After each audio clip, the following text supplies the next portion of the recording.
বুজিছা এই মাটিৰ যি জুই চাই দাম আমাৰ টাইমত এতিয়াৰ তুলনাত মাটিৰ দাম খুব কম আছিলে নাজানো আৰু কেতিয়া যে মাটি অকণ লৈ নিজৰ ঘৰ এখন ল'ব পাৰিম মোৰ ভাইটিক যেতিয়া সেই কম দামত জিএছৰ মাটিকণ চাই দিছিলে তেতিয়া আপুনি খেয়ালে নকৰিলে পুষ্টাৰি মাৰিছিলে নহয় এতিয়া আকৌ কষ্টাই আছে খোৱাহে তোমাৰ ভাইটিৰ কথা এই শিৱনাথ শইকীয়াই ভাত নোখোৱাকৈ থাকিব কিন্তু তোমাৰ সেই দালাল ভাইটিৰ কথা কেতিয়াও নুশুনে অৰে মোৰ ভাইটিৰ কথা এনেকৈ ক'বলৈ আপুনি ক'ত সাহস পালে কথা চম্ভালি ক'ব একদম এই কি মুখ চম্ভালি কথা ক'বহে সি দালাল হয় মই তাক দালাল বুলি কমেই কিনো তোমালোকে কাজিয়া কৰি থাকা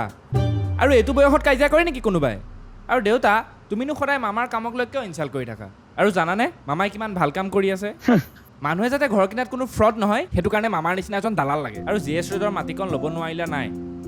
নৰ্থ গুৱাহাটী ছাইডটো যে কিমান ডেভেলপ হৈছে তুমি গম পোৱা নে তাতে কম দামত মাটি অকণ ল'ব পাৰোঁ আমি কথাটোতো ঠিকেই কৈছ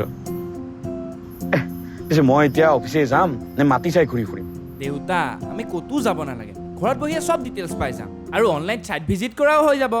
এইটো চোৱা ratepersquarefeet.com এইটো এটা ৰিয়েল ষ্টেট কনচালটেণ্ট কোম্পানী হয় এওঁলোকে আমাক আমাৰ হিচাপমতে মাটিৰ অপশ্যন দিব আৰু এওঁলোকৰ এটা ডেডিকেটেড লিগেল টিমো আছে যাৰ এক্সপিৰিয়েঞ্চ 7 ইয়াৰ্ছতকৈও বেছি আছে আমি যেতিয়া ইমান ডাঙৰ এটা ইনভেষ্টমেণ্ট কৰিয়ে আছোঁ তো এটা ভাল ট্ৰাষ্টি দালাল লাগে হেই